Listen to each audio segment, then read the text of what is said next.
बार आप साहब भी मंत्री हैं, तो निश्चित रूप से हमारी बातों को आप सुनेंगे और सांसदों का भी सम्मान ज्यादा कैसे हो हवाई अड्डों पे, इस बात का भी विशेष रूप से आप ध्यान रखें। आम आदमी जो सिक्योरिटी को लेकर कई बार शिकायत आती है कि आम आदमी परेशान, आम आदमी को हवाई अड्डों पे किया जाता है, तो ये सारा आपस में सामने से बिठा के और इस हमारी जो हवाई जहाज से जो इस वर्ल्ड के अंदर जो हमारी हिंदुस्तान की हवाई सेवा है वो बेहतर कैसे बने, आम आदमी को इसका फायदा मिले। और देरी से कई बार धन्यवाद बेनीवाल जी, धन्यवाद खत्म कर रहा हूँ मैं मेरा ही बता दूं आपको।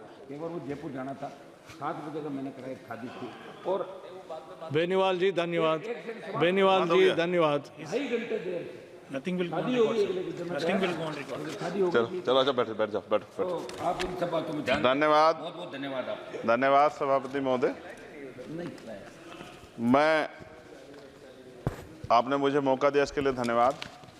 मैं अपने व्यक्तिगत जीवन में मेरे आज भी याद है, मेरी माँ ने एक बार मुझसे कहा कि मेरे मामा बहुत गौरवशाली हैं कि उनकी बिटिया ने उनको प्लेन का सफ़र करा दिया। क्योंकि हम गांव से आते हैं, किसान परिवार से हैं, तो हर चीज़ की हमारे लिए अहमियत है।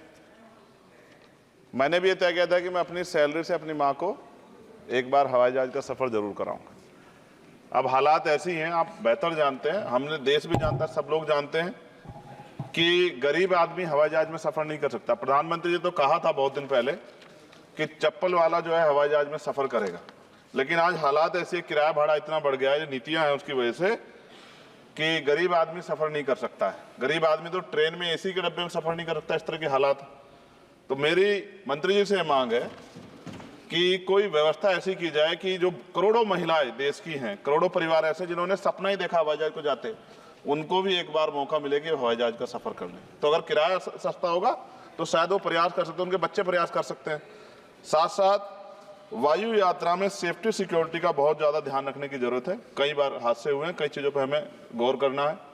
साथ साथ ज़्यादातर एयरपोर्ट जो है वो प्राइवेट हो गए और प्राइवेट होने की वजह से कर्मचारियों का शोषण होता है।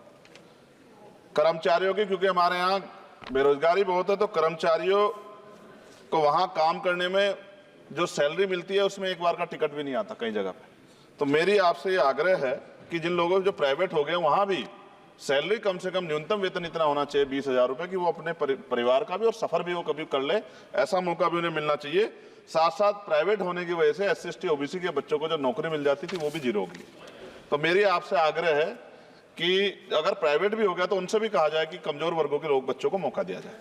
साथ साथ नगीना में जहां जिन्होंने मुझे चुन के भेजा, मैं उनका धन्यवाद करता हूं, उस क्षेत्र का, वहां एयरपोर्ट नहीं, और लंबे समय से उनकी ये मांग, वहां पायलट ट्रेनिंग स्कूल भी नहीं है, एयरोस्टेस ट्रेनिंग स्कूल भी वहां खोलना चाहिए, क्योंकि ग्रामीण क्षेत्रों की प्रतिभाओं को नकारना नहीं चाहिए। साथ साथ मेरा जिला जो है सहारनपुर, वहां एयरपोर्ट पुराना है, वो डिफेंस का है सरसावा में, लेकिन वहां से पैसेंजर जो है यात्रा के लिए कोई सुविधा नहीं। और साथ साथ एक जगह है छुटमलपुर, क्रांतिकारी जगह है, जहां हम पैदा हुए, क्रांतिकारी जगह है ही वो सर। तो वहां पे भी हवाई पट्टी की जो है स्थापना जो है सरकार को करानी चाहिए। हमारे लोगों को, छुटमलपुर के लोगों को बहुत अच्छा लगे और फायदा भी होगा, बहुत सारा जो है आसान हो जाएगा जनता के लिए। और सुबह से हम प्रयास कर रहे हैं सर कि हमें बोलने का मौका दिया। यहाँ छोटी पार्टियों के लिए थोड़ी समस्या है और 2.5 घंटे इंतजार का मौका मिल रहा है। मैं भाजपा के साथियों को याद दिलाना चाहता हूँ, एक समय था कि आप पे भी 2 मेंबर ऑफ पार्लियामेंट थे, आज आपकी सरकार है, आपको तीसरी चौथी बार मौका मिला है। अगर हम लोग भी ज्ञान की कमी थोड़ी है किसी में, ऐसा तो रानी के पेट से ही राजा पैदा होता है या कोई माँ के पेट सीख के आता है। हम तो संघर्ष करके आए 15-15 साल, तो जब हमें मौका ही नहीं मिलेगा, अपनी बातें रख पाएंगे तो हमारी बात कैसे पहुंचेगी। साथ साथ मेरा आपसे आग्रह है, ये मेरी मांग नहीं है, ये पंजाब के लोगों की मांग है। देश के प्रधानमंत्री जब कह के आए थे पंजाब में, कह के आए थे पंजाब में कि जब आदमपुर एयरपोर्ट का नाम जो है सतगुरु रविदास जी महाराज के नाम पे करने के लिए कह के आए थे प्राइम मिनिस्टर। आप पता करा लो, ऑन रिकॉर्ड है, प्राइम मिनिस्टर ने अपनी स्पीच में कहा जब पंजाब गए कि हम इस जालंधर में जो एयरपोर्ट है आदमपुर में, कि हम उसका नाम सतगुरु रविदास जी महाराज के नाम पे करेंगे। लेकिन सर दावे और वादे हैं, कब तक ये खोखले वादे होते रहेंगे। देश के प्रधानमंत्री की बात का कोई सम्मान होना चाहिए। क्या सरकार, ये मंत्री जी नहीं सुनना चाहते या फिर उन्होंने झूठा वादा कर लिया, इन पे भी ध्यान देना चाहिए। लेकिन साथ साथ मेरी मांग भी है, मैं पुनः इस बात को दोहराऊंगा सर, कि गरीब लोग, मैं गांव में जाता हूं, मीटिंगों में जाता हूं, पूछता हूं महिलाओं से, कभी हवाई जहाज सफर किया? मैं लाखों लोगों से मिल चुका, आज तक गरीबों ने हाथ नहीं उठाया सर कि उन्होंने हवाई जहाज का सफर किया, हेलीकॉप्टर का भी नहीं किया है। क्योंकि सर इस देश में आर्थिक गैर बराबरी बहुत बड़े पैमाने पे है। गरीब पैदा होता है, मर जाता, ना अच्छा इलाज मिलता, ना सुविधाएं मिलती, बस उसका जीवन है कि वो पैदा हो गया, ऐसा लगता है मजबूरी में पैदा हो गया, उसको पैदा ही नहीं होना चाहिए था। इस देश में कमजोर वर्गों के लोगों का भी सम्मान होना चाहिए, उनको अवसर मिलना चाहिए। सरकार की योजनाओं में गरीबों की हिस्सेदारी होनी चाहिए, इस बात का ध्यान जो है सरकार को रखना चाहिए।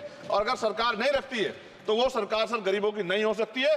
नौजवान जो है मंत्री सरकार ने दिए हैं, और मुझे उम्मीद है कि एक नौजवान दूसरे नौजवान के दर्द को और गरीबों के दर्द को और ग्रामीण क्षेत्रों के दर्द को समझेगा। और मुझे भरोसा है आपके ऊपर, आपकी शैली के ऊपर, क्योंकि पिछली बार भी विषय उठा था।